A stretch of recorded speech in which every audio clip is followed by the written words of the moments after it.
ദിലീപിന്റെ Prince and family എന്നൊരു പടം കണ്ടു.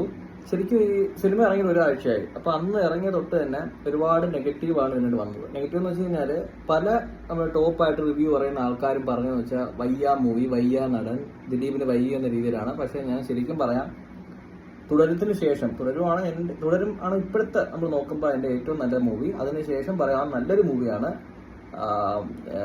പ്രിൻസ് ആൻഡ് ഫാമിലി എന്ന് പറയുന്നത്. ഈ പറയുന്ന വ്യക്തി തന്നെ റൊമാൻസ് എന്ന് പറഞ്ഞിട്ട് വേറൊരു പടത്തിനെ പറ്റി പറഞ്ഞ ഡയലോഗ് ഉണ്ടായിരുന്നു.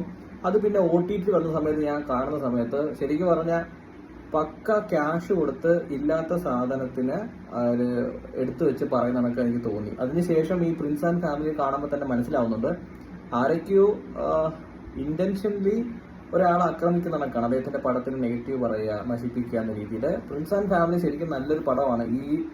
ഇന്നത്തെ സമൂഹമായിട്ട് ബന്ധപ്പെട്ട് ഇന്നത്തെ നടക്കുന്ന കുറച്ച് കാര്യങ്ങളൊക്കെ ആയിട്ട് ബന്ധപ്പെട്ട ഒരു പടമാണ്. എനിക്കും ദിലീപിന്റെ രാമലീലയ്ക്ക് ശേഷം വരുന്ന വലിയൊരു കംബാക്ക് ആയിട്ട് നമുക്ക് എടുക്കാൻ പറ്റും. നല്ലൊരു മൂവി, അത്യാവശ്യം കണ്ടിരിക്കാവുന്ന പടം. പിന്നെ നമ്മളിപ്പോൾ തിയേറ്ററിൽ പോയി കാണുമ്പോൾ നമ്മൾ ഏറ്റവും കൂടുതൽ ചിന്തിക്കുന്ന വെച്ച് കഴിഞ്ഞാൽ കൊടുക്കുന്ന ക്യാഷ് മുതലായോ ഇല്ലെന്നാണ്. അത് 100% മുതലാവുന്ന നല്ലൊരു പടം. പിന്നെ ഈ നെഗറ്റീവ് പറഞ്ഞ ആൾക്കാരെ ശരിക്കും പറഞ്ഞ ആ ചാനൽ പൂട്ടിക്കുക, അല്ലെങ്കിൽ FIR എടുക്കണം. കാരണം ഓരോ സിനിമ എന്ന് പറയുന്ന കോടിക്കണക്കിന് രൂപയുടെ ബിസിനസ്സാണ്. അതിൽ ഫിലിം പ്രൊഡ്യൂസർ തന്നെ പറഞ്ഞിട്ടുണ്ട്, വളരെ അസോസിയേഷന്റെ ഒരു റിപ്പോർട്ടുണ്ട്, വളരെ കുറച്ച് പടങ്ങൾ മാത്രമേ രക്ഷപ്പെടത്തുള്ളൂ. പക്ഷെ ഇത്തരത്തിലുള്ള നല്ല പടങ്ങളെ മനഃപൂർവ്വം ഡീഗ്രേഡ് ചെയ്ത്, ഇപ്പം നമ്മളൊക്കെ ശരിക്കും പറഞ്ഞാൽ വല്ലപ്പോഴൊക്കെ തിയേറ്ററിൽ പോയി സിനിമ കാണുന്ന വ്യക്തികളാണ്. അപ്പം ഇത്തരം നല്ല പടങ്ങൾ വന്നാൽ തീർച്ചയായിട്ടും സിനിമ തിയേറ്ററിൽ പോയി കാണുന്ന വ്യക്തി എന്ന നിലയ്ക്ക് നമുക്ക് പറയാൻ കഴിയുന്ന കാര്യം എന്ന് പറയുന്നത് ഇത്തരത്തിലുള്ള ആൾക്കാരുടെ ഇൻഫ്ലുവൻസ് കാരണം നമ്മൾ ആദ്യത്തെ കുറച്ച് ഡേയ്സിൽ ഇതിനെ ബ്ലോക്ക് ചെയ്യാൻ പറ്റും. പക്ഷെ പിന്നീട് ഉണ്ടാകുന്ന മൗത്ത് വരുന്ന ഒരു പബ്ലിസിറ്റി ഉണ്ടല്ലോ, സത്യം പറഞ്ഞാൽ മൗത്ത് പബ്ലിസിറ്റി ആണ് ഏറ്റവും വലുതെന്ന് പറയുന്നത്. ഇപ്പൊ തുടരത്തിന് വന്നതും ഇപ്പൊ പ്രിൻസ് ആൻഡ് ഫാമിലിക്ക് നടന്നുകൊണ്ടിരിക്കുന്നതായിട്ടുള്ള ഒരു പബ്ലിസിറ്റി ഉണ്ട്. ജനങ്ങൾ പറഞ്ഞ് അതിൽ വിശ്വസിച്ച്, ഇപ്പം ഞാനിപ്പോ എന്റെ ഫ്രണ്ടിന്റെ ഒരു വാട്സാപ്പിൽ സ്റ്റാറ്റസ് കണ്ടിട്ടാണ് ഞാനും ഒന്ന് കാണാൻ വെച്ചത്.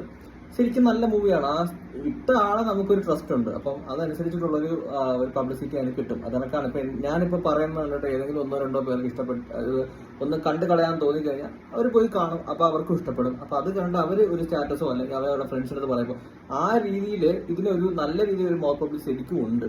അത് ഉണ്ടാവാനുള്ള എല്ലാ എലമെന്റും ആ സിനിമയ്ക്കകത്തും ഉണ്ട്. അത്രേ എനിക്ക് പറയാനുള്ളൂ. ഈ നെഗറ്റീവ് പറയുന്ന വ്യക്തി ശരിക്കും പറഞ്ഞാൽ ഈ ക്യാഷ് വാങ്ങിയിട്ട് ഇന്റൻഷനലി നമ്മൾ ഒരാളെ ഉപദ്രവിക്കുന്ന വെച്ചാൽ ഭയങ്കര മോശമായിട്ടുള്ള കാര്യമാണ്. അത്രേ പറയാനുള്ളൂ. ഭയങ്കര മോശമാണ്. പുള്ളിക്കാരൻ എന്താ ഞാനൊരു മെസ്സേജ് അയക്കുന്നുണ്ട്. കാരണം ഞാൻ സിനിമ കണ്ടു, എന്റെ അഭിപ്രായം ഇങ്ങനെ അല്ല എന്ന രീതിയിൽ. കാരണം ഇത് ക്യാഷ് വാങ്ങി ആരോ ചെയ്തതാണ് ഇന്റൻഷനലി, ഒരു ടാർഗറ്റായിട്ട് ദിലീപിനെതിരെ ചെയ്ത കണക്കാണ് എനിക്ക് പേഴ്സണലി തോന്നിയത്. നല്ലൊരു പടം. രാമലീലയ്ക്ക് ശേഷം ദിലീപിന്റെ വലിയൊരു കംബാക്ക് ആയിട്ട് നമുക്കത് കാണാൻ പറ്റും.